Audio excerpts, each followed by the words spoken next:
90-е. Время, когда у нас появилось все, о чем мы мечтали, и даже то, о чем мы не мечтали вовсе. Вы помните? Первые комиксы, диснеевские мультики, небывалая роскошь смотреть их на видеомагнитофоне. Обалденные игрушки, джипы на пультах управления, черепашки-ниндзя с пластмассовыми мечами и нунчаками, сделанные, разумеется, в Китае. Да, но во главе всего стояла, конечно же, она. Это 8-битная приставка Dendy. Названа это в честь маленького серого слоненка, изображенного на ней. Слоненок Dendy — это символ всех 8-битных приставок в нашей стране, придуманный как торговая марка компании Stipler, единственной полулегальной фирмы, которая занималась поставками домашних игровых консолей и компьютерных игр в России. Вы только вдумайтесь, единственная компания, поставляющая в Россию игровые приставки, и это не оригинальные приставки Famicom, не даже Nintendo Entertainment System. О нет, это Dendy. В нашей великой стране России никто из геймеров от 7 до 18 лет и слыхом не слыхивал о том, что такое Famicom или NES. Мы играли в Dendy. Я уверен, многие пользователи мирового интернета знают такую известную фигуру в игровых кругах, как AVGN, он же Angry Video Game Nerd по имени Джеймс Рольф. Этот человек рассказал людям всю горькую правду об игровой индустрии и о продуктах, которыми она вот уже 40 лет кормит игроков во всем мире. Но даже он себе не представляет, как эта самая индустрия коснулась страны, в которой живу я, и какими продуктами она кормила нас здесь. Этого серого слоненка мы запомним надолго.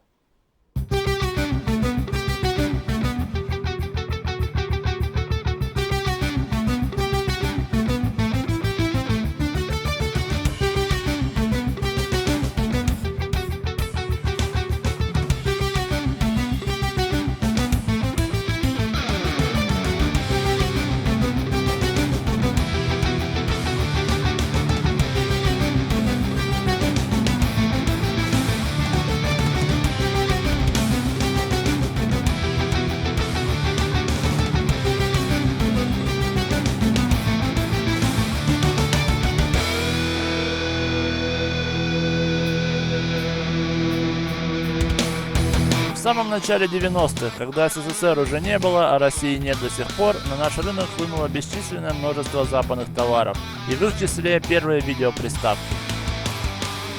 С 1992 года поставками игровых видеоразвлечений в виде приставок и картриджей в нашей стране занималась компания Stipler, и в те времена наибольшим спросом пользовались 8-битные консоли типа Famicom.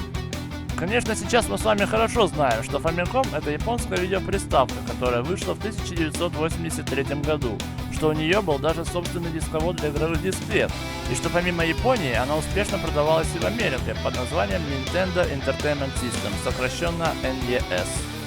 Но в 90-х слово Famicom в нашей стране не слышал никто, и уж тем более не догадывался о том, что именно так называется оригинальная японская 8-битная приставка, которую мы уже успешно осваивали. На вопрос, что означает NES, у нас бы скорее ответили, что это первые 3 буквы названия кофе Нескафе.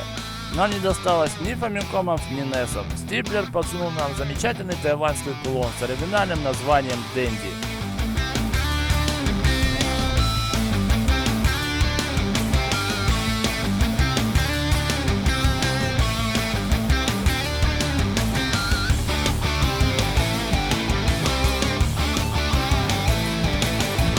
Однако приставка Dendy — это была лишь вершина айсберга.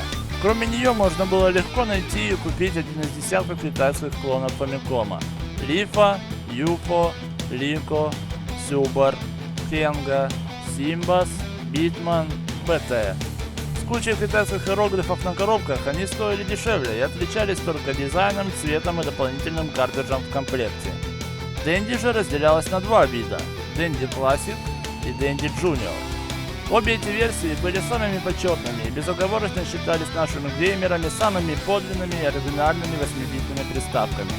Слово Dendy постепенно стало синонимом всех 8-битных игровых приставок в России. И если дети, которые мама и папа купили Лифу или Сюбар, хотели в них поиграть, они говорили: «Поиграем в Dendy». Да, но мало было просто выбрать и купить одну из всех этих китайских приставок. В нее нужно было еще играть, и играть как минимум с удовольствием. А что нужно для того, чтобы поиграть с удовольствием? Я думаю, приставка с парой джойстиков, какая-нибудь интересная игра и, конечно же, телевизор. И вроде бы больше ничего не надо, и все мы тогда так думали. Но купив вожделенную приставку и принеся ее домой в надежде наконец просто сесть и поиграть перед телевизором, наш юный геймер сталкивался с такими проблемами, о которых ни в одной цивилизованной стране на момент середины 90-х годов не то чтобы не догадывались, даже не могли поверить, что такое бывает, потому что только в России...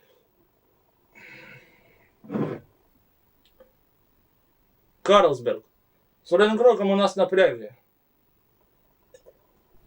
При виде этого агрегата многие из вас наверняка сочувственно покачали головой и вспомнили свое тяжелое детство. В 90-х годах больше чем в половине среднестатистических семей стояли вот такие огромные ламповые телевизоры, типа Горизонт, Фотон, Кварц, Радуга и так далее. Это была гордость каждой семьи, на которую копили месяцами. У меня, например, был телевизор Фотон 736. И вот представьте, приходите вы домой с новенькой, только что купленной приставкой, распаковываете ее, начинаете подключать и...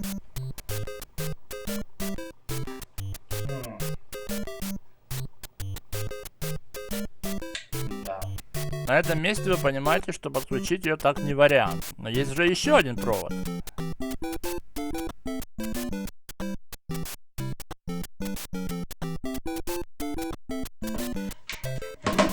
Есть.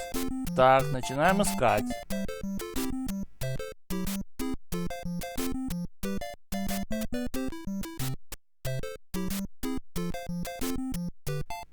Ага, вот оно.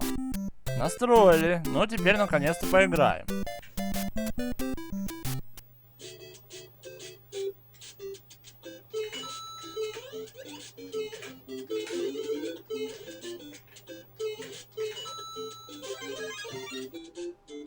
Я не понял. А где свет?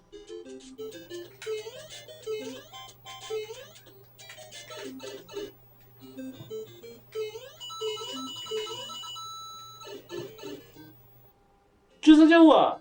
Это игра черно-белая или приставка тупит? Телек же цветной, все каналы показывают в цвете. What the fuck?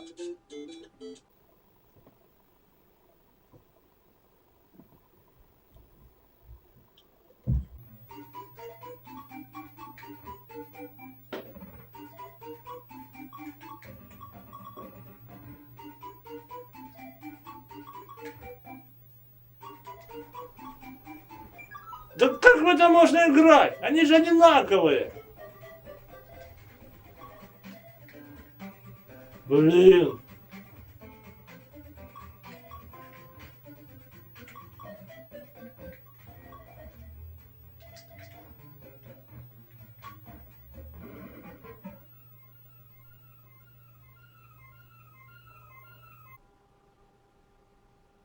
Ну а что делать? Придется играть. 8 лет я играл в Денди в черно-белом цвете. А знаете почему? Потому что долбаные советские модели ламповых телевизоров работали в устаревшей системе SICAM, в которой у нас 50 лет вещало телевидение. А все возможные игровые приставки, сделанные за пределами нашей великой родины, работали в системах PAL и NTSC. Но поскольку нам все везли из Китая, это был PAL. И вот они, помимо стандартного антенного RF выхода, еще имели композитный выход AV. Только наши доблестные телеки композит вообще не понимали, а сигнал с антенного кабеля понимали через жопу, вследствие чего изображение становилось черно-белым. Для того, чтобы старый телек мог показывать сигнал с приставки в цвете, ему нужен был специальный декодер PAL-SICAM, за установку которого местные телемастера брали сумму в 3 раза превышающую стоимость самой приставки. И вот после того, как вы по полгода уламывали родителей купить вам приставку, купили ее, поиграли в черно-белой гамме и вскоре узнали от знакомых пацанов, что для игры в цвете вашему телеку нужен вот такой вот декодер, и вы сказали об этом родителям. Одним только взглядом ваш отец давал вам понять, что он никогда не потратит 2 месячных зарплаты на то, чтобы вы не просто могли играть в приставку, а играть в приставку в цветном изображении. А бывало даже, что вашим родителям однажды посчастливилось, и они купили какой-нибудь настоящий японский телевизор, типа Toshiba или Hitachi, который прекрасно понимал видеоизображение в системе PAL. После этого они со спокойной душой отдают вам для приставки старый фотон. И говорят, мол, играй теперь, сынок, сколько хочешь, телевизор теперь твой. Но если ты, блядь, только попробуешь включить свою приставку на нашем новеньком телевизоре, я сию же минуту возьму и отнесу ее на свалку, и больше ты ее не увидишь. Выбора, как видите, нет. Подобную агрессию и лютую боязнь подключения приставки к новому японскому телеку родители объясняли тем, что сигнал с приставки быстро и качественно сажает в кинескоп, с чем вы со своим запасом знаний в 10-летнем возрасте поспорить не могли. Кому вообще пришла в голову эта бредовая идея о том, что видеосигнал с приставки убивает кинескоп сильнее, чем обычный телевизионный сигнал? Они же абсолютно одинаковые. Разница только в том, что приставка выдает одновременно только 16 цветов. Ну и что? Видеомагнитофон, например, выдает 1000 раз больше цветов, однако нам почему-то никто не запрещал подключать его к телевизору. Так или иначе, большую половину детства я провел, играя в Денди в черно-белых тонах, пока родители не сжалились и не подарили мне маленький телевизор LG. На тот момент мне было уже 14.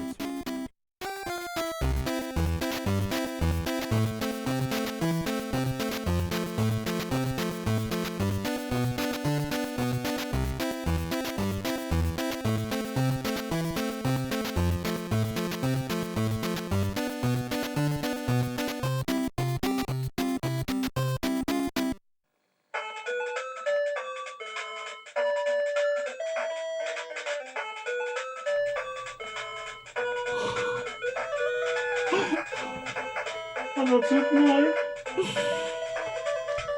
Только в России раки могли испытать подобное счастье. Но неужели вы думаете, что игра на Денди в черно-белом цвете была единственной проблемой? Конечно нет, это было только начало, проклятие серого слоненка еще только подбиралось.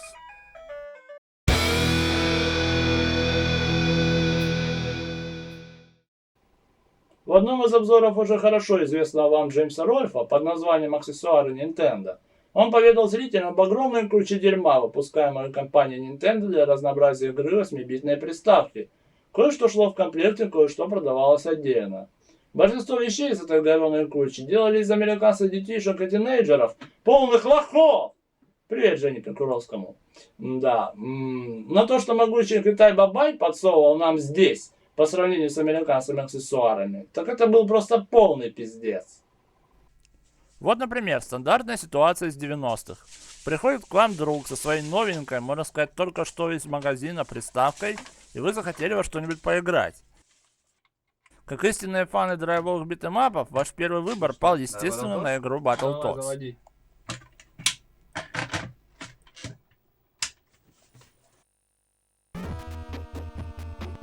Ножный старт. Почему? Чё за нах? У тебя на втором джойстике нет кнопок Select и Start. Я забыл, уже здесь нет. Офигеть! И как нам теперь поиграть в Battletoads, если даже войти в игру не могу? Ну похер, вытащи его, ставь свой, нажмем старт, ставишь обратно. Я бы с радостью, да они не вытаскиваются. Чё за хуйня? Сколько кучи навоза ты выкопал эту приставку? Был в магазине, лицензионная Денди. Лицензионная? То есть мало того, что тут на втором джойстике нет кнопок Select и Start, из-за чего нам в Battletoads уже не поиграть, так эти ебаные джойстики еще не съемные. Ну, Какой долбоёб это придумал? Вот это натуральный кусок китайского дерьма. Вы только посмотрите, какому мудаку пришла в голову мысль впаять провода джойстика в саму приставку. Что они этим хотели сэкономить на разъемах? Ведь если джойстик сломается, а мы с вами хорошо наслышаны о недолговечности китайских геймпадов, то его уже нельзя просто снять и включить другой. Хотя вот тут вот есть один порт, вероятно, для пистолета. Может быть, можно в него включить джойстик? Сейчас посмотрим. О, ты глянь, работает. Но все равно первый этот джойстик не снимается. Если он убьется, как тогда быть? Геморройцы с перепайкой проводов на плате приставки. Вместо того, чтобы просто отключить из разъема нерабочий джой и включить новый одним движением руки. Самое удивительное во всем этом, что оказывается на ранних версиях японского Famicom тоже были впаяны в приставку джойстики. Но компания Nintendo отказалась от этой фигни еще в середине 80-х, так как они иногда ломались и их надо было как-то менять. Но какого хрена через 10 лет, в середине 90-х, мы вынуждены были играть на этих тупых версиях приставок? Почему? Да потому что китайцам было насрать, что пиратить, и они подсовывали на всякий недоделанный мусор, выброшенный с рынка еще в 80-х. Что касается отсутствия на втором джойстике кнопок Select и Start, это отдельный разговор. Подобные джои встречались на каждой второй приставке типа Dendy Junior и полностью исключали возможность поиграть вдвоем в игры, которые требовали от второго игрока нажатия Start для начала игры. Для какой цели это было сделано? Для того, чтобы вас обломать и насрать вам в душу, когда вы приходите к другу с целью поиграть в тот же Battletoads или Pro M2, и понимаете, что с этих тупых контроллеров это невозможно. Получается так, что выпуском подобных приставок они просто, считайте, нарочно наебнули вам на джойстике кнопки Select и Start, а вы за это еще и заплатили. Ёбаные китайцы.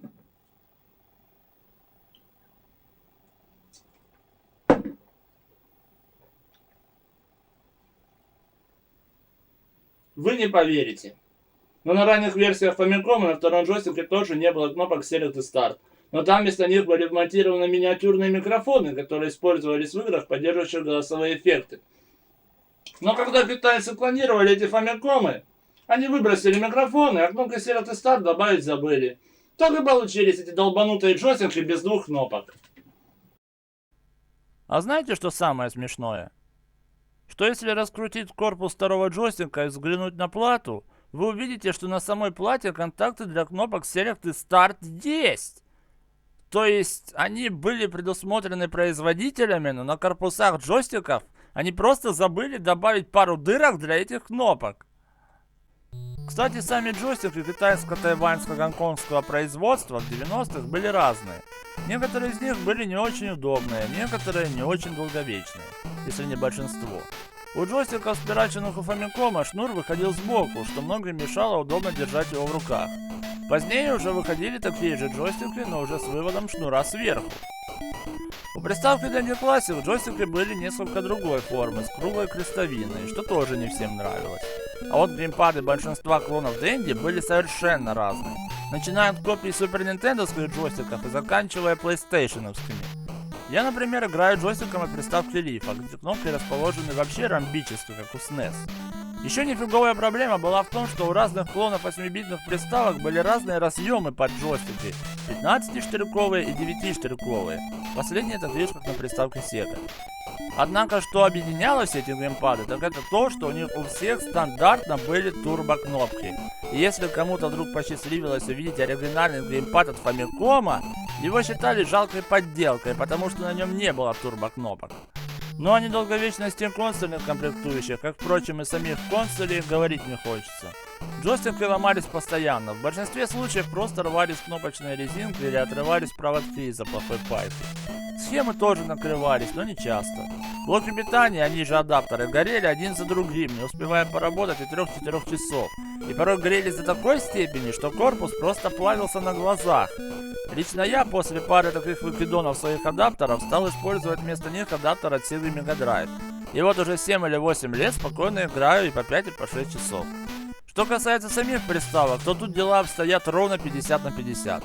Были такие, которые летели через месяц после покупки или даже через полгода. А были такие, которые исправно работают и по сей день. Конечно, к последним чаще всего относятся приставки Dendy Classic или Dendy Junior. Это, как я уже говорил, самые продвинутые клоны. Другие китайцы типа Leaf или Kengri обычно долго не жили. Говоря о качестве китайских клонов, нельзя не помянуть об их совместимости с картриджами, поставляемыми нам теми же китайцами. Как ни странно, но совместимость большинства из них была очень высока, а совместимость приставок из разряда Dendy была и вовсе практически стопроцентная. Но дерьмо, как известно, случается, и даже среди приставок Dendy Junior попадались такие, которые совершенно не переносили одну из самых популярных нинтендовских игр. Принц Персии. Эту игру боготворили многие из фанатов 8-битных игр, в том числе и я. И мне очень повезло, так как из всех продававшихся у нас приставок Dendy Junior, мне попалась именно та, которая эту игру понимает вот так.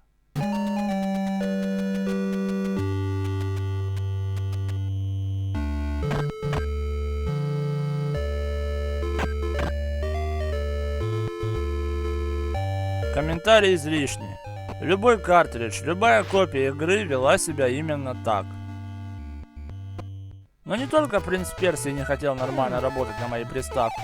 Всем известный код Феликс у меня почему-то работал чересчур тускло. Такой же косяк наблюдался и на игре Jungle Book. Ну что ж, я уже поведал вам о китайском говне в виде приставок.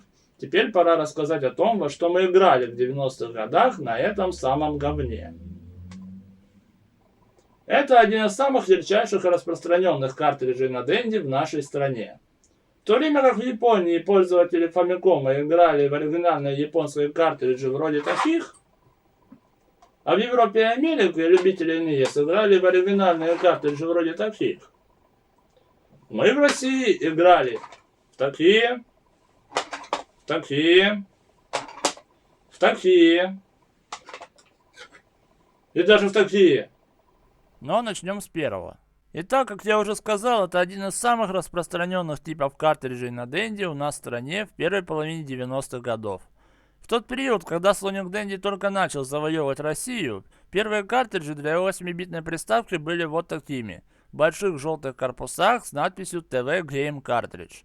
На них на всех была эта фиговина типа заглушки, которая надевалась снизу и, видимо, защищала контакты от пыли. Это типа было вместо бокса с мануалом. Эта хрень была абсолютно бесполезной и очень часто терялась или выбрасывалась. Теперь плавно переходим к картинке. Что мы тут видим? Мы видим название Ninja Ryukenden, где над последней буквой висит римская цифра 3. И все это на фоне длинноволосого самурая, взятого из обложки игры Samurai Showdown на приставке Sega Genesis.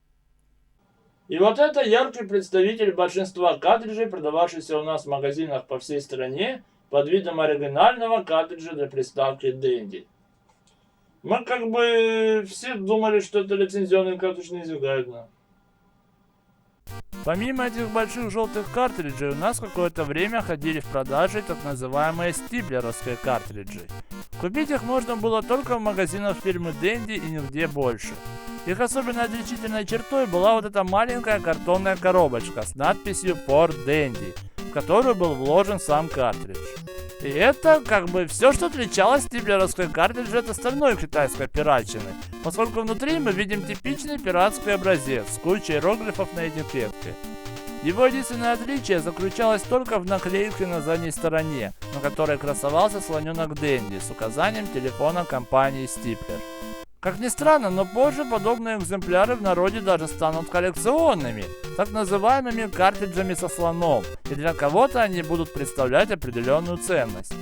А что касается этих картонных коробочек, то их практический смысл заключался только лишь в том, чтобы, глядя на них, все говорили: «Смотрите, это самый крутой лицензионный картридж для Dendy, он же в коробке!»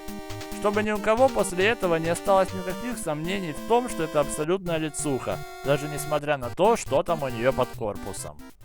А о качестве и долговечности этих корпусов для картриджей можно скромно промолчать. Но я не собираюсь молчать. Коробочки хоть и были весьма симпатичные, но ломались пипец как часто. Они трескались и шли здоровенными трещинами. Внутри постоянно отламывались крепления для плат и защелки самого корпуса. Они были такими хрупкими, что даже не могли выдержать слабого удара простым топором. И после всех этих бедствий все, что вам оставалось, вот это. У каждого из наших юных геймеров таких плат было до хрена. У многих даже не меньше, чем картриджи в корпусах. Конечно, в ранних картриджах середины 90-х платы сами по себе были здоровыми, с кучей чипов и конденсаторов, и они были достаточно удобны для использования. Мы спокойно брали их, вставляли в приставку и играли как обычными картриджами. Но потом их стали делать все мельче и мельче и мельче. И вот как уже вот эту хуёвину нормально вставить и вытащить из приставки, это сущий кошмар.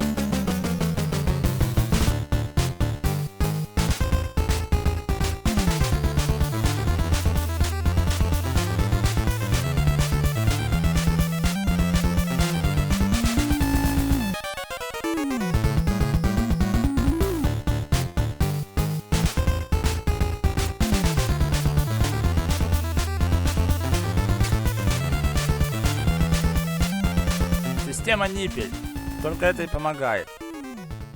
Но это же все полная жопа. Вы только посмотрите на американские картриджи. Это коробейше все сломается. Обладателям таких картриджей в Европе и Америке наверняка вообще никогда не приходилось заниматься подобной черней. Да, Россия это тоже отчасти европейская страна, но у нас картриджи были сугубо китайскими, крошились постоянно. Так что для того, чтобы просто поиграть, нам приходилось всячески извращаться и тулить приставку. Вот эти черновины. Ну, рассмотрим теперь другой тип наших картриджей.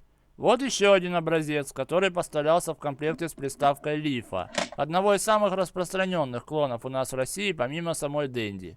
На этом картридже написано 9999 игр в одном. 9999 игр в одном! Да, обалдеть! Интересно, каких игр? Вот мы тут видим двух бравых парней из игры Contra. Contra это хорошо. Вот написано Super Fighter и узнаваемые бойцы из игры Street Fighter. Еще лучше. Еще 4 каких-то существ, напоминающих черепашек-ниндзя. А в нижнем ряду картинки из Battle City, Марио и космических захватчиков. Что ж, интригующе. Включаем картридж.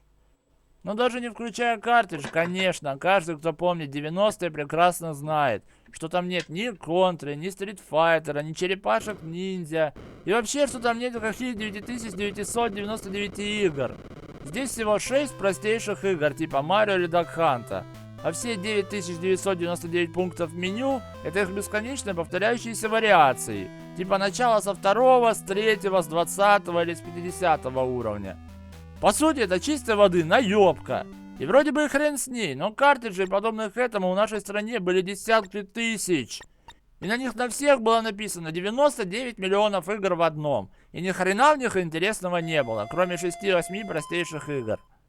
Я не понимаю, кому и зачем вообще пришла в голову идея делать подобные картриджи. Первое время, конечно, народ офигевал, типа, о, 100 тысяч игр в одном, нихера себе. Но потом, когда уже все поняли, что это лажа, никто их не покупал. А их все равно было больше, больше и больше. А картинки на картриджах, продававшихся у нас, просто поражали воображение. У китайцев, знаете ли, запихнуть на лейбл какой-нибудь игры картинку, спертую из какого-нибудь журнала или постера, было обычным делом. На ошибки в названиях игр им тоже было глубоко насрать. Вот, например, картридж 7-игровка, который был у каждого 5-го дендивца в нашей стране. Из 7 названий игр здесь правильно написаны только 3. Tailspin называется Tailspear. Snake Rattle and Roll здесь просто Snake 2. И я уверен, все, кому попадался этот картридж, думали, что это сиквел. И долгие годы мечтали найти и поиграть в игру Snake 1, но так и не нашли. Так вот, игра Sacros называется Set Cross. А последняя игра головоломка Magic Jewelry здесь называется просто Magic Block. Помимо этого, в меню выбора при запуске самого картриджа мы видим еще и ошибку в названии игры про черного плаща Darkwing Duck. А вот еще 4-игровка из этой же серии. Тут вообще ни одна из 4 игр не названа правильно. Полюбуйтесь. Dragon, Marble, Captain и Duck Race. Перевожу. Dragon — это, видимо, по-китайски трог, игра про одноглазого монстра. Marble — это Marble Madness, игра, где нужно провести шарик по извилистому пути. Игра под названием Капитан вообще убивает наповал. Интересно, когда вы покупаете такой картридж, какую игру вы ожидаете увидеть под названием Капитан? Капитан Америка, Капитан Планет, Капитан Эд, Капитан Цубаса? Сколько на Nintendo есть этих капитанов? Так вот, в этом картридже под названием Капитан игра Капитан Skyhawk. Но вы вряд ли бы смогли допереть до этого, руководствуясь названием Капитан. И, наконец, последнее, Duck Race, что в переводе звучит как утиная гонка. Я лично такую игру не знаю, но здесь вообще-то игра DuckTales. И каким образом они умудрились перепутать слова Race и Tales, я понятия не имею. Конечно. Когда названия игр вам ни о чем не говорят, вы инстинктивно смотрите на картинки на картридже и пытаетесь соединить в уме все возможные варианты, пришедшие вам в голову после прочтения названия и увидев изображение, дабы просто понять, что здесь за игры. Но какого хуя для того, чтобы просто понять, какие в этом картридже игры, надо так напрягать мозги? На картридже должно быть коротко и ясно написано, какие в нем игры, как во всех цивилизованных странах. Но у нас опять все было через жопу. И вместо нормальных японских или европейских картриджей нам подсовывали вот это китайское говно с кучей иероглифов и ебанутыми названиями. На каждом 3-м картридже обязательно встречались подобные ошибки в названиях. Дик Трейси был Дик Трейсом, Индиана Джонс был Тиндианой Джонни. Русалочку звали Мермайо. Мировой чемпионат Найджела Мэнсела назывался мировым чемпионским кораблем Нагиля Мансела.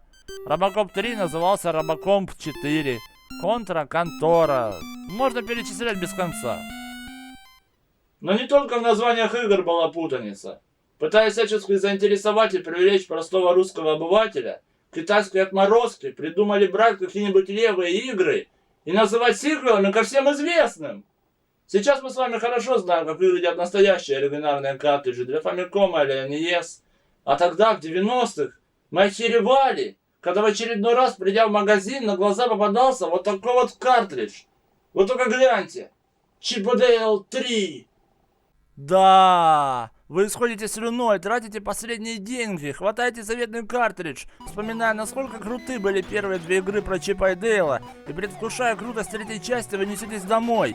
Вы включаете приставку, вставляете картридж, и уже знаете, что сейчас, вот сейчас, вы услышите эту незамысловатую музычку. Ты-тын, ты-тын, тын, ты-ты-ты-ты-ты-ты-ты-ты-тын. Вы включаете игру и...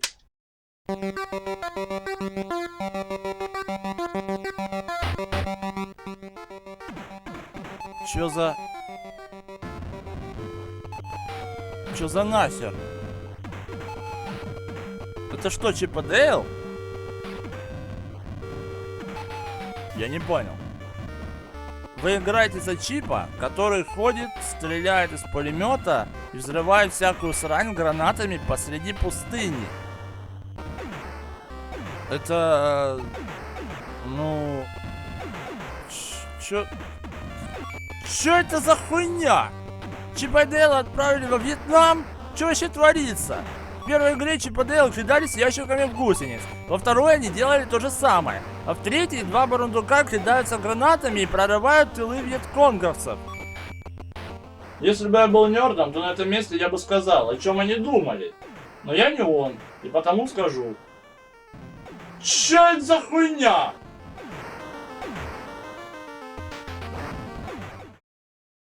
А знаете, что изображено на обложке картриджа? Мужик с гранатой и пистолетом в военной форме, к которому прилепили голову Файвола Мишкевича из мультфильма «Американская история». А рядом с ним стоит какой-то ковбой с пистолетом в руке, к которому прилепили голову улыбающегося медведя. И все это на фоне танков и вертолетов под заголовком «Чип и Дейл 3». Какую траву они курили? Но это еще не все. Ведь помимо Чип и Дейла 3 был еще один великий сиквел не менее великой игры по мотивам еще одного очень великого диснеевского мультика. Вы думаете, я скажу DuckTales 2? Нифига, это Черный плащ 2. О, да! О сиквеле этой игры мечтали все поклонники 8-битных приставок. И все мы с вами были в восторге от игры Черный плащ. И все мы с вами были разочарованы тем, что в игре так и не появился заклятый враг ЧП Антиплащ. Поэтому мы все ждали сиквела в надежде, что уж во второй части главным злодеем обязательно станет Антиплащ, и мы наконец с ним сразимся. Что ж, сиквел вышел. И вот он.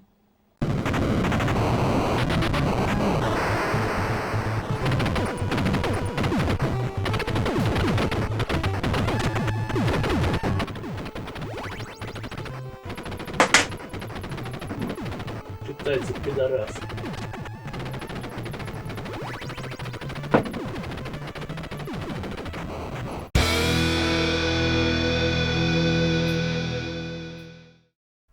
Примерно половина всех игр на Денди, доступных в продаже в нашей стране, назывались не так, как должны были. Китайские пиратские компании коверкали названия, как хотели. И, вероятно, делали это с чувством глубокого наслаждения, упиваясь от того, что бедные русские дети все равно никогда не увидят настоящих игр и оригинальных картриджей, не тронутых грязными желтыми ручками. И будут хавать и принимать за чистую монету любой кусок дерьма, который когда-то был оригинальной игрой, но они этого не узнают. Этот процесс искалечил многие человеческие судьбы своими искалеченными играми. Так, например, мега-хитовую игру Battletoads они с какого-то дуба назвали Battletoads 3, а ее сиквел Battletoads and Double Dragon они назвали Battletoads 2. Я с ранних лет играл в эти игры и думал, если есть Battletoads 2 и Battletoads 3, значит должна быть игра Battletoads 1. Я мечтал поиграть в первую часть Battletoads несколько лет. Я искал ее в магазинах и у своих друзей и знакомых. И однажды мне посчастливилось. Я нашел картридж, на котором было написано просто Battletoads. Следовательно, это должна была быть первая часть. Я принес картридж домой, но после включения оказалось, что это тот же самый Battletoads 3. Моему разочарованию не было предела. Я, убитый такой наебкой, снова продолжил искать первую часть. И представьте, каково мне было, когда позже я вычитал в одном журнале, что игра Battletoads 3 это, оказывается, и есть первая часть игры про 3 лягушек. Просто долбаные китайские хакеры ее ломанули и добавили возможность восстанавливать жизнь нажатием кнопок вверх старт. При этом они изуродовали начальные копирайты, после чего обозвали эту игру Battletoads 3. То есть я несколько лет искал игру, в которую все это время регулярно играл на своей приставке. Похожая история приключилась и со всем известной Contra Force от Konami. Первая Contra была одной из самых первых игр, в которые мы играли. Ее продолжение Super Contra, она же Super C, тоже было нам хорошо знакомо. И вот когда в Америке вышла Contra Force, наши доблестные китайцы, вместо того, чтобы дать нам нормально поиграть в ее нормальную версию, перехачили ее дальше некуда и назвали Super Contra 6. Запихнув в игру вместо имеющихся персонажей бойцов из Street Fighter во главе с Рэмбо, при этом налепив на картридж обложку, спертую из игры Contra Spirits, вышедшей в том же году на Super Nintendo. Все бы еще ничего, но приплели Street Fighter'овцев, но приплели Рэмбо. Но какого лешего они назвали ее Contra 6? Почему хотя бы не 3? Так хоть как-то более-менее логично было бы после первых двух Contra. Но нет, они назвали ее 6, обрекая нас на бессмысленные поиски потерявшихся куда-то 3, 4, 5 частей Контры. А через какое-то время они вдруг одумались и все-таки привезли нам нормальную версию Contra Force. Только тем самым подлили еще больше масла в огонь. Потому что когда она появилась в магазинах, все подумали, что это одна из 3 отсутствующих частей. Но позже выяснилось, что это та же самая Contra 6, только с другими персонажами. Так что одни считали Contra 6 переделанной вариацией Contra Force, другие считали Contra Force переделанной вариацией Contra 6. Но 3, 4 и 5 частей игры все равно никто не видел. Так что они так и остались таинственными потерянными частями Контры. Говоря о злых пиратских шутках с циферками в названиях игр, нельзя не упомянуть о еще одной, пострадавшей от этого серии. Это картридж с игрой «Охотники за привидениями 3» на Dendy. Вы можете перерыть весь сайт gamefax.com и все равно вы не найдете там этой игры. Потому что эта игра миф, как и сам фильм «Охотники за привидениями 3». Но как ни странно, она у меня в руках, и я ее сейчас включу. Мы включаем игру, видим заставку Ghostbusters 3, и через пару секунд мы видим заставку Ghostbusters 2. Надо же! 2 части фильма, один из которых до сих пор не снят в одной игре. Вы думаете, здесь та же самая история, что и с игрой «Назад в будущее 2» и 3? Не совсем. Давайте включим эту игру еще раз, только теперь сделаем вот так. О чудо! Игра «Охотники за привидениями 3» превратилась в игру «Охотники за привидениями 2». Но как же так?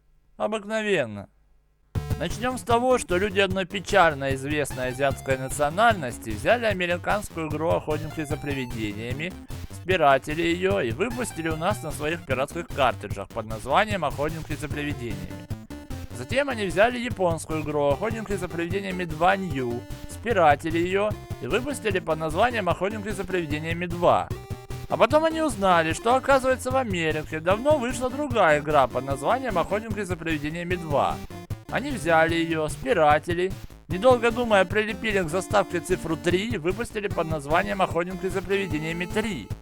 Таким образом, игра «Охотники за привидениями 2» стала «Охотниками за привидениями 3», а «Охотники за привидениями 2 New» стала «Охотниками за привидениями 2». Ну, играем мы в них, ни о чем не задумываясь. А через 10 лет появляется интернет, появляются эмуляторы. Мы идем скачивать все любимые игры и вдруг узнаем, что «Охотники за привидениями 3» вовсе не «Охотники за привидениями 3», а «Охотники за привидениями 2». «Охотники за привидениями 2» — это «Охотники за привидениями 2 New». Из всего этого следует, что «Охотники за привидениями 2 New» — это «Охотники за привидениями 3», только называются все равно 2. Да, после всей этой долбанутости я даже не желаю вспоминать о том, что у нас еще была игра Super Mario 16. Но вы знаете, как это не прискорбно, но то, что пираты брали оригинальные игры, хачили, переделывали, порой даже до неузнаваемости, и распространяли на картриджах под бог знает какими названиями, это было еще не самое страшное. В конце концов, мы в эти игры играли с удовольствием, потому что это все, что у нас было. И не осознавая того, что большинство наших игр это пиратские перехаченные подделки, иногда даже не похожие на свои оригинальные версии, все равно мы были счастливы, потому что игры работали нормально и проходили до конца без проблем. Но дерьмо, как вы знаете, да, случается. И вот какое дерьмо однажды приключилось со мной. Это игра Черепашки Ниндзя 3, выпущенная компанией Konami. У нас в России она продавалась под маркой качества фирмы Dendy и считалась безусловной лицухой. Тысячи детей играли в нее взахлеб и мечтали пройти до конца, в том числе и я. После первых 7-8 попыток прохождения она оказалась нереально сложной. Всего 3 жизни, толпы солдат, где каждому нужно нести по 4 удара. При этом выполнение суперударов равносильно медленному самоубийству. И кое-как выручала только комбинация вниз-Б. На боссов оставалось всего пара ударов, тут уже в ход шли суперудары. Но в самый ответственный момент они не получались и вы тратили жизнь. Тут было ясно, что для полного прохождения нужны недели тренировок. И я сидел за этой игрой неделями и набирался опыта, с трудом проходя уровень за уровнем. И вот я добрался до технодрома. Сначала у меня уходили на это целые континью, но потом уже удавалось как-то сэкономить побольше жизней на боссов. Первый босс был прост. Все, что было нужно, это бить его суперударом, когда он разгонялся для атаки. Надо было проделать это пару десятков раз и все дела. И вот появляется Шреддер. И начинается мясорубка. Он не давал мне покоя, где бы я ни находился и как бы ни действовал. Так что я сразу уяснил, единственный способ его победить, это атаковать суперударом и стараться отнимать у него ударов больше, чем он отнимал мне. И я пошел в разнос.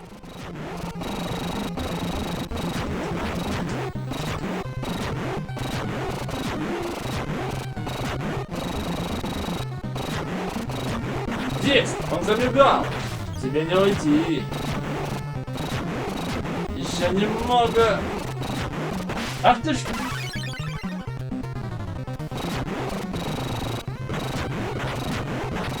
Чё?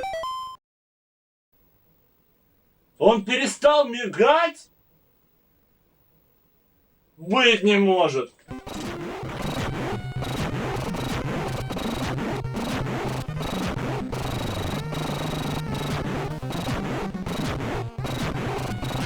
Так, замигал. Ну, уже осталось пара ударов. Пизда тебе.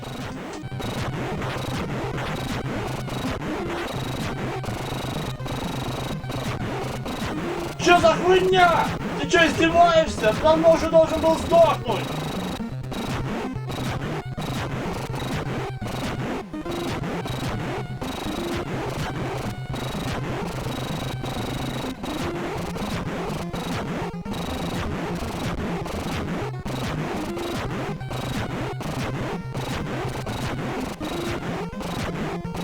Ты!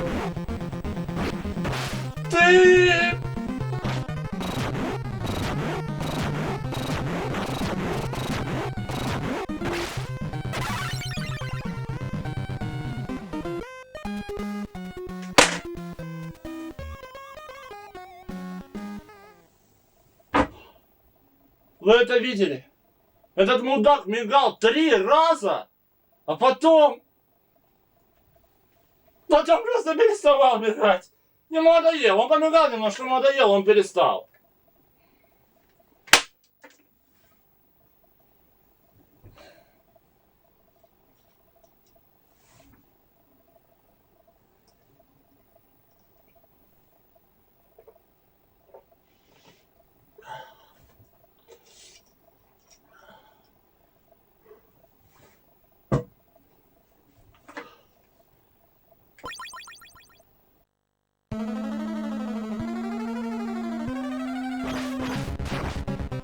Пизда тебе.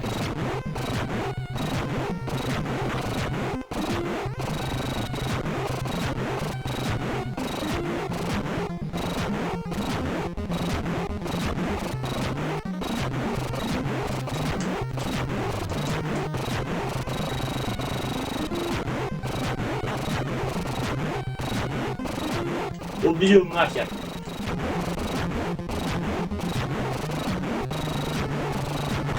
Гандон! Блядь! Да блядь!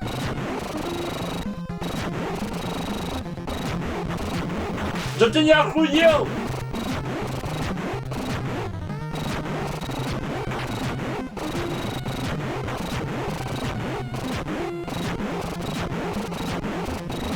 Сколько раз ты должен мигать? 10?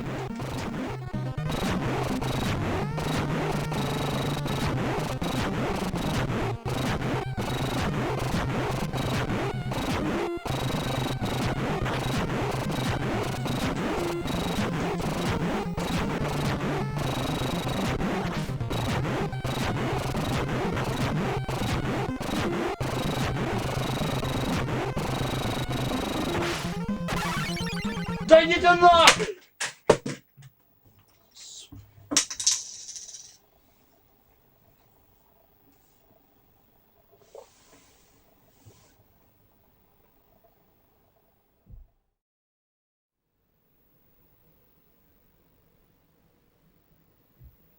Если это лицензионный картридж, то я носорог.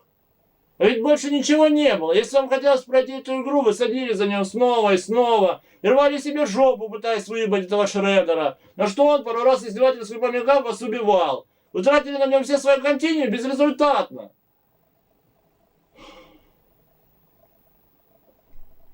А знаете, что самое убийственное? Мы все думали, что это нормально и что так и должно быть. Потому что верили, что это лицензионный картридж, а стало быть правильный, раз был куплен в магазине фирмы Dendy за нифиговую цену. Я чувствовал себя как при коммунизме, когда тебе дают что-то 3 раза обосранное и говорят, что это конфетка. А ты веришь этому и радуешься, потому что не видишь ничего другого. И вот так эгоистично. Закончилось. А, вы спрашиваете, почему в этой игре Шреддер не умирает? Да все, блядь, просто.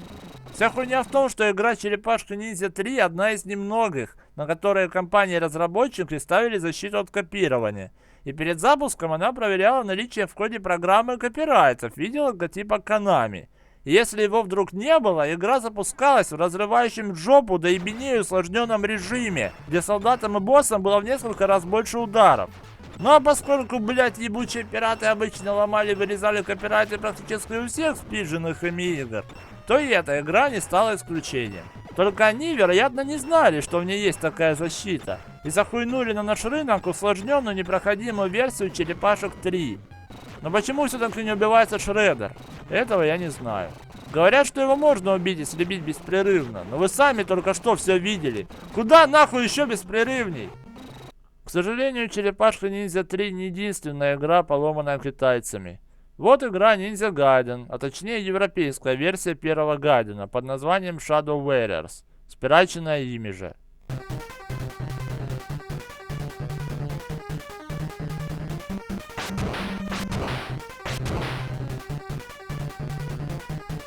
Вы ничего странного не замечаете?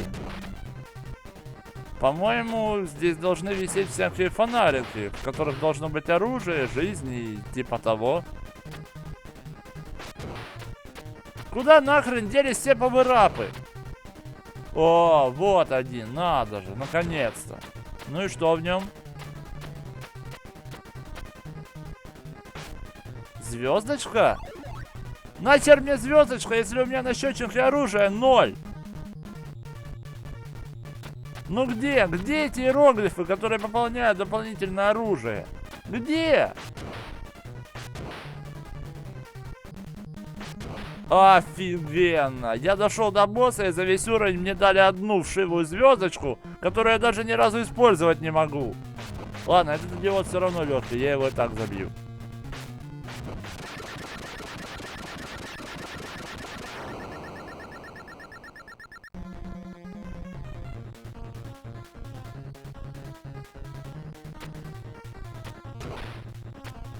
Блин, что за нах, а?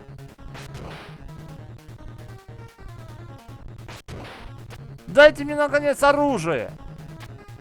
Дайте уже хоть что-нибудь!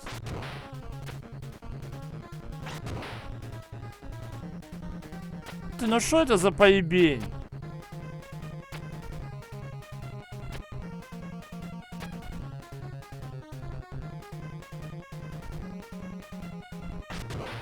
блядь.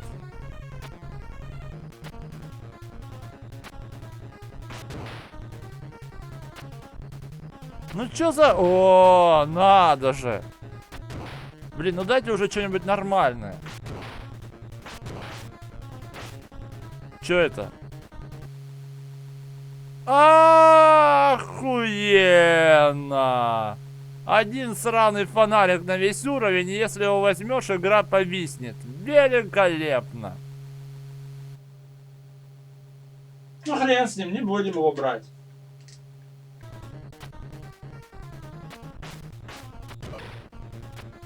В пизду иди.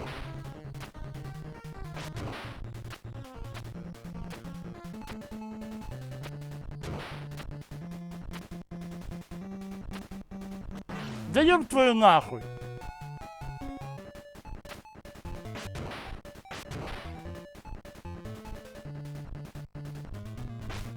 Блин, опять без оружия.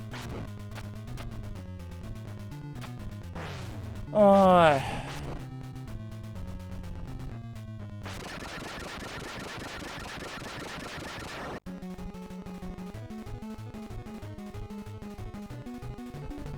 Угу. Конечно. Ни одного фонарика. Охренительно весело.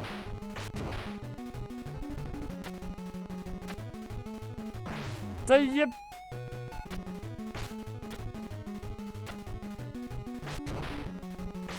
Пиздец. Они его еще выше запихнуть не могли?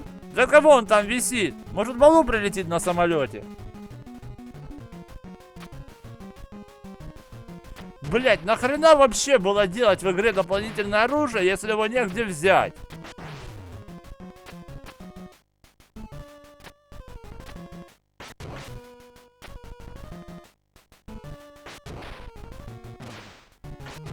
Ну и чё тут?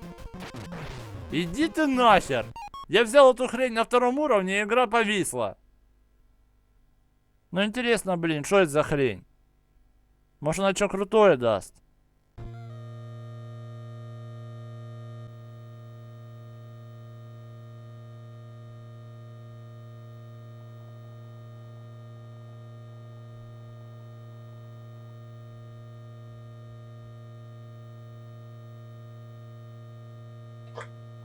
Если взять эту хрень, то игра зависает.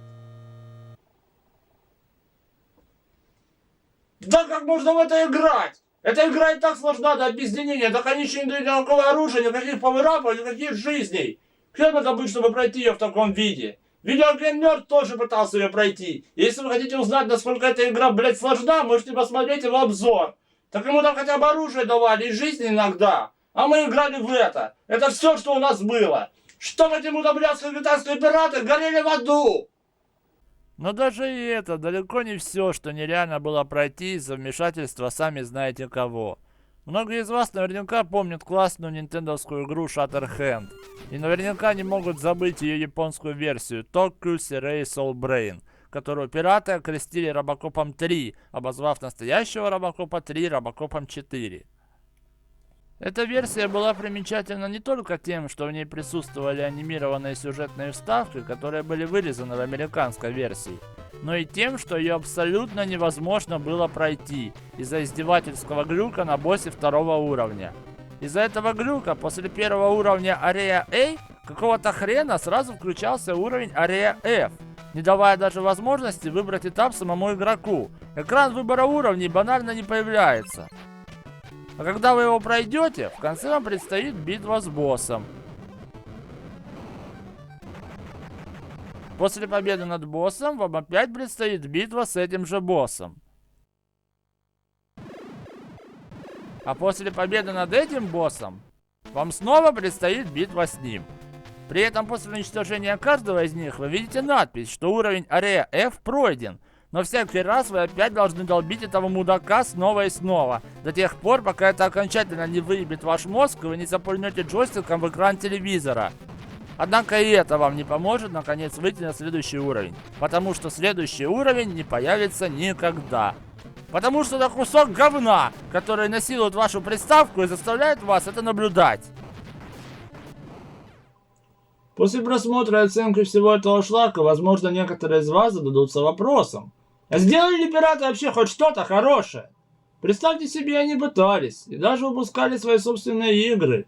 В этом отношении повезло тем, у кого дома была только 8-битная приставка, а 16-битные типа Sega или Super Nintendo были недоступны. В нашей стране таких было очень много, и как раз для них китайские пираты делали порты известных 16-битных игр для 8-битных систем.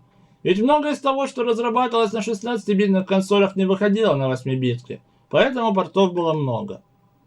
Червяк Джим, Бугермен, Mortal Kombat, Toy Story, Король Лев, Паладин и многое другое. Некоторые из них были играбельны и даже проходимы. Некоторые были очень хороши для пиратских портов, например, Аладдин. А некоторые были просто отвратительны или непроходимы вовсе. Например, несмотря на неплохой перенос геймплея первого пиратского Бугермена, пройти его практически нереально из-за чрезмерной сложности последнего босса. Лично я сколько не долбался с ним, но так и не нашел способа уворачиваться от его ударов. Попыткой исправить эту и некоторые другие ошибки и неточности стал второй порт Бугермен 2, в котором уже было большее разнообразие уровней в соответствии с оригинальной игрой. Однако общая механика управления была сделана через жопу, и удовольствие от игры не доставляло ни капли. Впрочем, все эти порты, хорошие и не очень, в свое время скрасили дни тем, у кого еще не было 16-битных приставок, и кто только мечтал их приобрести. В начале 90-х годов Россию вряд ли кто-то считал современной европейской страной или большим гигантом на мировой арене. После распада СССР в экономике был крах, а в стране бардак. Наверное, именно по этим причинам у нас так и не было своего собственного официального рынка видеоигр. И из-за этого российские игроки пострадали еще от одной детали видеоразвлечений, а вернее от ее отсутствия. В 90-х годах в России не вышло практически ни одной игры на русском языке.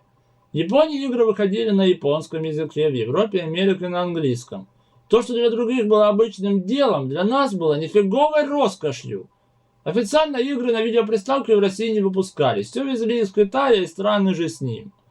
Казалось бы, ну что тут такого, большинство игр простейшие, все и так понятно.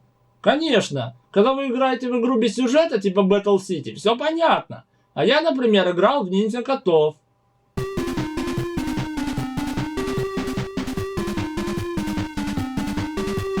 И в Ниндзя Рюкендена 3, будь он не ладен.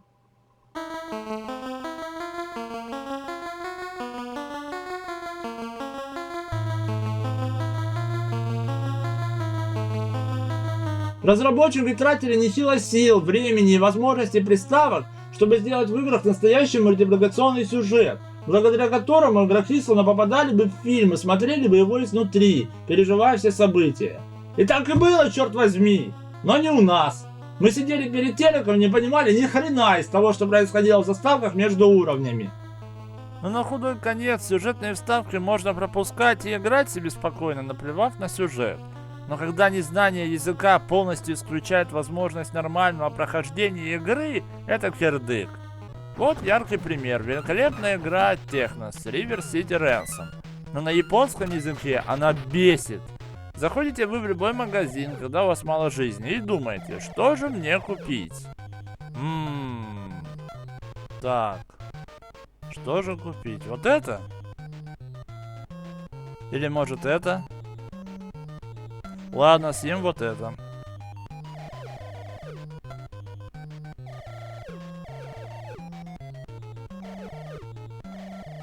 Отлично. Здоровье ни хера не прибавило.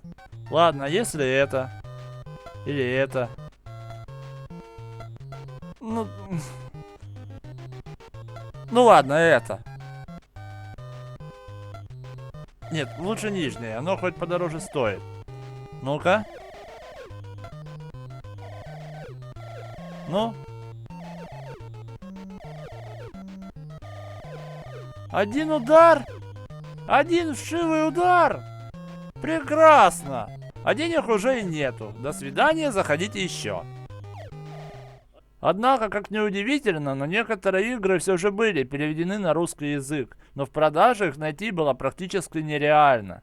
Так, например, игру «Принц Персии», о которой я уже рассказывал, в 1994 году перевела на русский язык и выпустила наша компания «Электроника», которая еще в советские годы, помимо того, что выпускала бытовую технику, тырила нинтендовские карманные видеоигры типа Nintendo Game & Watch и переделывала на русский лад, выпуская у нас под своим собственным лейблом. Я, например, был вообще в шоке, когда узнал, что наша игра «Ну погоди» была содрана с нинтендовского яйцелова. Помимо «Принца Персии», «Электроника» перевела еще несколько игр, как, например, «Русалочка», «Утиные истории» или «Контра».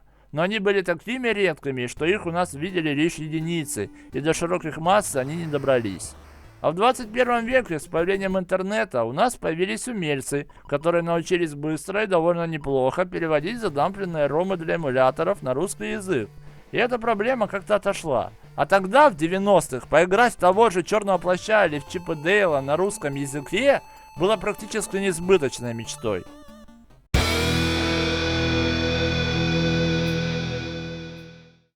Несмотря на то, что практически вся продукция, поставляемая в Россию фирмой Стиплер, была пиратской, а соответственно нелегальной, она успешно и обширно рекламировалась в СМИ. Так, в августе 1993 года у нас начал выходить журнал «Видеоас Денди», вначале целиком посвященный 8-битным играм, позже охватывающий уже все самые популярные игровые системы. А в сентябре 1994 на отечественном телевидении появилась полурекламная телепередача «Денди. Новая реальность», в которой регулярно рекламировалась приставка Денди и картриджи для нее. Вначале передача транслировалась только в столичном регионе, а через несколько месяцев она перешла на центральное телевидение и на всю страну еженедельно рекламировала самые популярные видеоприставки Денди, Sega Mega Drive, Super Nintendo и даже портативную игровую систему Game Boy. В этой передаче можно было легко увидеть все основные пиратские игры. Самые распространенные китайские картриджи, которыми под видом лицензии наводняла нашу страну компания Стиплер. Чип и Дейл 3, Робокоп 3, Супер Контра 6, Марио 16, Самари, Double Dragon 4. Все эти пиратские подделки на всю Россию открыто рекламировались центральным телевидением, как лицензионные картриджи для приставки Dendy. I'm dead fucking serious. Помнится, в одном из видео ВГН Джеймс Рольф демонстрировал свою огромную коллекцию картриджей для приставки NES. И как-то обратил внимание на пару фамилькомовских картриджей, затесавшихся в кадр. Среди них он нашел и показал пиратский картридж DuckTales. Еще при этом офигевал, мол, какого хрена на картридже изображена обычная утка посреди леса и пруда под заголовком DuckTales. Так вот, Джеймс, представь себе, но в 95 году в нашей стране на центральном телевидении ведущий программы Денди «Новая реальность» рекламирует этот самый картридж на всю, мать ее, Россию. То есть сказки от уток или утиные истории, как мы привыкли называть их, по одноименному мультфильму. Ну, а это утиные истории DuckTales. Приключения довольно пожилого молодого человека по фамилии Скрудж Макдак. Одноименный 3 племянниками, он все-таки находит время для разнообразных старческих забав, как то поиски сокровищ, спасение вышеупомянутых племянников из страшного плена и тому подобное. Так что, Джеймс, не беспокойся, это настоящий лицензионный картридж для приставки Dendy, сделанный в Китае. Причем самое интересное, что сама игра вышла еще в конце 89 года, а у нас ее показали по ТВ только в 95-м, когда Nintendo уже официально свернула производство 8-битных приставок и картриджей.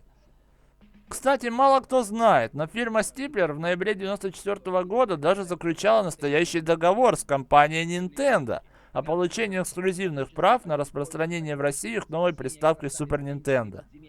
Условием для этого было то, что Стиплер обещает никоим образом не способствовать распространению продукции Sega, то есть обязуется не продавать в России приставки и картриджи для Sega Mega Drive. Это было в ноябре. И тогда действительно приставка Sega и игры для нее резко исчезли с программы Dendy «Новая реальность» и журнала «Видеоас Денди», а на ТВ тут и там стала мелькать реклама приставки Super Nintendo. Ты хочешь управлять миром. Твоим миром, в котором каждая секунда — это борьба и скорость. В твоих руках самое совершенное оружие. Уже сегодня в магазинах Денди по всей стране совершенная игровая система. Супер Нинтендо. Только запрет на Сегу продлился не несколько лет, как того ожидала Nintendo, а всего 2 месяца. И в январе 95-го в телепередаче, а затем и в журнале, вновь появились рассказы о новых сеговских играх. Ну а чего? Лицензию на Супер Нинтендо получили? Получили. А остальное похеру. Ведь Стиблер все равно сеговскую продукцию покупал у китайских производителей, а не у компании Sega. Так что договор с Nintendo в принципе не пострадал. Кстати, в 95 году сам Стиблер реорганизовался и превратился в компанию Dendy, после чего наконец начал закупать у Nintendo и поставлять в Россию настоящие японские приставки и картриджи. В основном 16-битная Супер Нинтендо. Только при переводе на российские рубли эти самые лицензионные игры стоили так невъебенно дорого, что стояли на прилавках магазинов месяцами.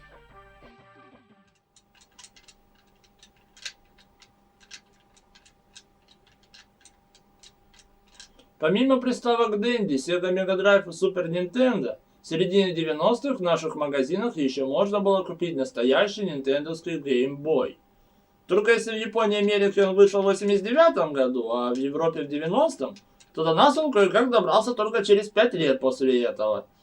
И надо сказать, мало кому был нужен, так как стоил дорого, батарейка хавал очень быстро, да и картриджи к нему постоянно нужны были. У нас на момент выхода геймбоя уже была своя портативная игровая система, которая картриджей не требовала, батарейки расходовала не так шустро и изначально имела в себе уже несколько игр, благодаря чему играть мне можно было хоть сутками и нифига не надоедало. Вот, это Тетрис. Или, говоря официально, Brick Game. В этой штуковине китайского производства было всего 5-6 игр, типа Арканоида или Змеи, во главе которых стояла наша великая игра Тетрис. Она требовала всего пару пальчиковых батареек и за неделю превращала нас в задротов, набивающих очки на этом маленьком экранчике суткой напролет. И вот после пары лет игры в эту фиговину, когда вдруг у нас вышел Game Boy, все подумали, что это какой-то голимый клон Тетриса, только стоил дороже, чем приставка Dendy, и вдобавок требовал батарейки и картриджи. Ясное дело, что эта хрень оказалась никому не нужна, когда дома у всех и так были приставки Dendy и карманные Тетрисы. Так что Game Boy отстой, берите Тетрис с собой. Вот скажите мне, сейчас, когда вы играете в какую-либо игру на NES и доходите до места, где не знаете, что дальше делать, или вообще чего-то не понимаете, что вы делаете?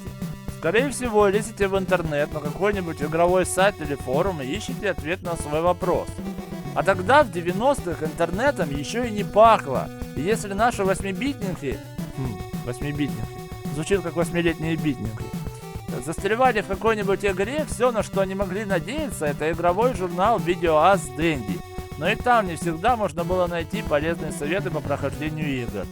На последних страницах журнала публиковалась рубрика «Нет проблем», куда наши геймеры писали письма и делились своими находками и секретами. Но рубрика занимала всего пару страниц, а вопросов у игроков по всей России были тысячи. Поэтому вскоре в продаже у нас появились специальные книги, от корки до корки, набитые кодами, секретами и паролями для дендийских игр. Казалось бы, наконец-то, великолепная вещь, столь нужная игрокам. Поцелуйте меня в зад. Вот у меня есть такая книжка. Денди, подсказки, секреты, пароли. Что ж, посмотрим. Как вы думаете, сколько на NES игр про Бэтмена? Мы знаем Бэтмен, Бэтмен возвращается и Бэтмен возвращение Джокера. Стало быть 3. Смотрим в книге. Бэтмен и Флэш, Бэтмен Forever, Бэтмен Return of the Joker, Бэтмен, Бэтмен 2, Бэтмен 4 и, наконец, Бэтмен Returns. 7 Бэтменов! Откуда они столько взяли? Начнем с того, что Бэтмен и Флэш — это пиратский хак игры Monsters in My Pocket.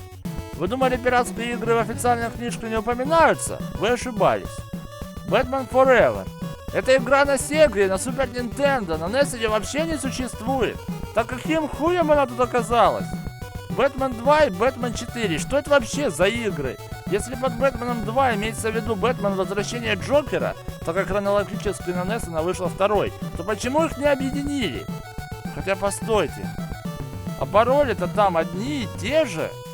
И нахрен было писать одни и те же пароли 2 раза? Пипец. Стоп. Под Бэтменом 4 снова эти же пароли. Они 3 раза написали одни и те же пароли под 3 разными названиями. Давайте что-нибудь другое посмотрим.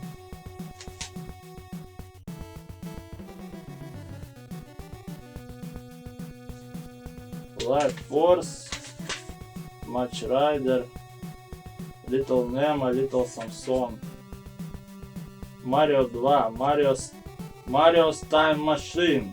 На деньги. Ninja Ryuken 4, Ninja Dragon Sword, Ninja Garden. Охренеть. Садовый ниндзя на деньги есть.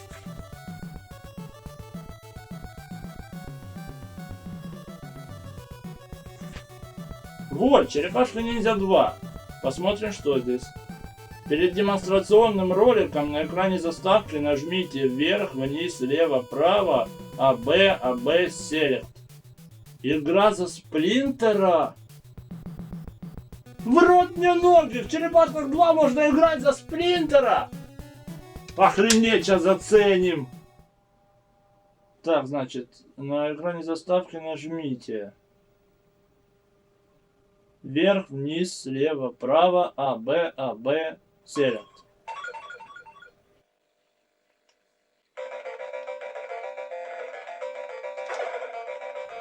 Ладно, еще раз. Так. Вверх, вниз, слева, право, АБ, Select. Блин, этот код не работает. Че за наебка? Ладно, посмотрим, что там еще есть. Так. Автоматический выбор оружия. В режиме выбора игроков нажми вниз и Select. После каждой гибели твоего героя будет включаться рекомендуемое оружие. Рекомендуемое оружие? Но это черепашек только одно оружие, разве нет? Ладно, попробуем.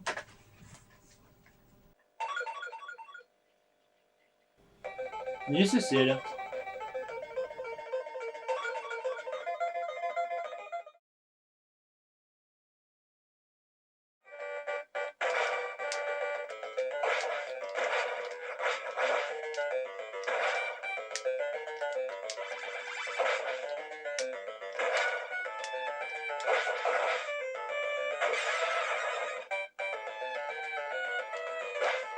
Что за параша?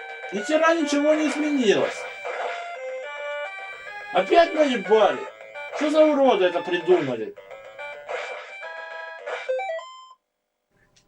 Ладно, последний шанс. Так, вот еще один секрет. Разные виды телепортации.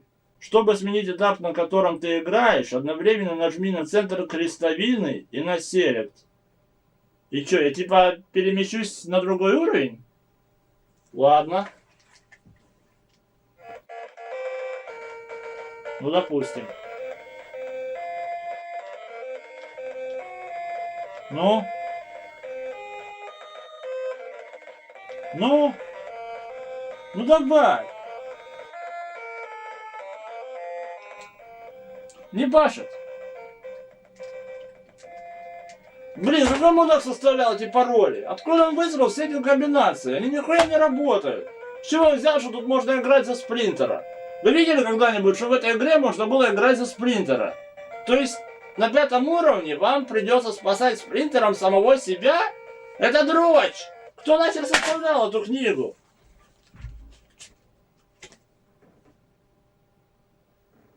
Чё? Проверено профессионалами?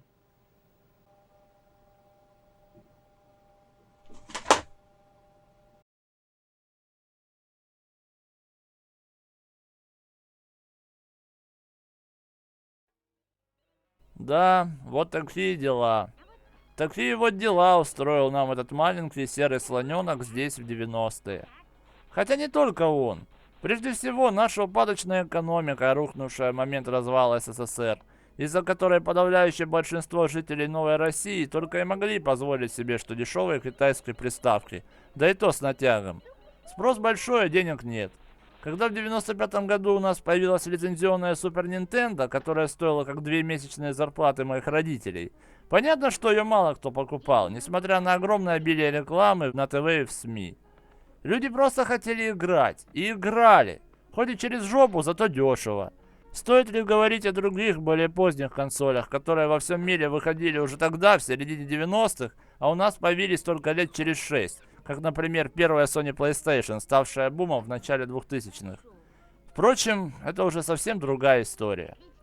А слоненку Дэнди я благодарен. Да, хоть рвите мне жопу, но благодарен.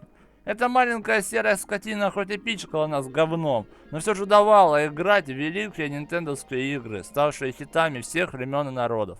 Играли в черно-белом цвете, с нереальными глюками, с перехаченной графикой, с постоянно ломающимися джойстиками, приставками, горящими адаптерами, с нерабочими читами, с неубиваемым шредером и без кнопок Select и Start, но играли!